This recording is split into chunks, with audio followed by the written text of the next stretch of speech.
Magandang araw mga kababos. Narito ang latest news ngayon sa PBA. Coach Chot, sinabing napagod na daw si McCullough na i-outscore ni Brownlee every game. Coach Tim Cone, sinabing hindi daw patas ang officiating sa Game 6 kaya sila natalo. At Arvin Tolentino nasa may Magnolia hotshots na.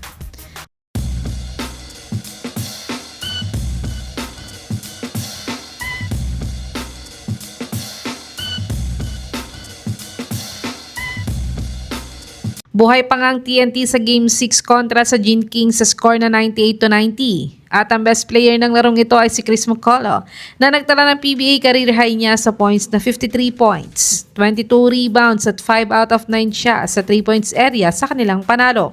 At sa panalo nilang ito ay naka-force nga ang TNT ng do-or-die Game 7 sa Wednesday. Pero sinabi naman ni Coach Chot na napagod na daw si CMAC na lagi na outscore ni Brownlee every game.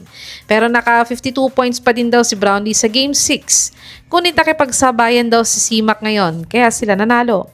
Kaya good luck nga sa duel ng dalawang imports na to sa Game 7. May the best import wins the game. At dagdag na balita pa nga dito ay nagreklamo nga din si Coach Tim sa Game 6 dahil sa hindi patas ang officiating. Kahit underman nga ng TNT at natalo pa din ng Barangay Ginebra sa Game 6. Kaya't maglalaro ulit ang dalawang ito sa isa na namang kapanapanabik na Game 7. Pero hindi nga masaya si Coach Tim Cone sa naging officiating ng mga PBA refs sa Game 6. At nasabi niya ngang isa itong narrative na masyadong luma na at nagsisimula na akong mainis ng kaunti. Sa tingin ko hindi patas ang pagka-officiate nila sa Game 6 kaya kami natalo.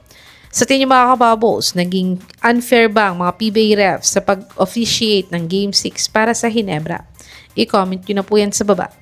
Tumungo naman tayo sa balitang nasa may Magnolia na daw si Arvin Tolentino. Nauna nga umalis si Arvin Tolentino para maglaro sa Korean B-League last season. Kaya siya ay hindi nadamay sa 3 years ban rule ng PBA.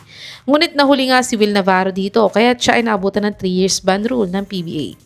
Pero ayon nga sa Reddit sources pin.ph ay nakapending na daw sa Commissioner's Office ang trade ng PBA rights ni Will Navarro sa Titan kapalit ng PBA rights ni Arvin Tolentino sa Magnolia Hotshots.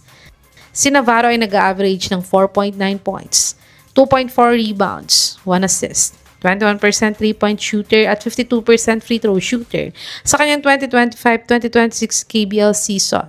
Samantalang si Tolentino ay nag-average ng 11 points, 2.8 rebounds, 0.9 assists, 0.5 steals, 38% 3-point shooter, 76% free throw shooter sa kanyang 2025-2026 KBL season. Sa tingin niyo mga kababos, fair trade ba ang Navarro to Tolentino PBA rights trade? I-comment nyo na po yan sa baba.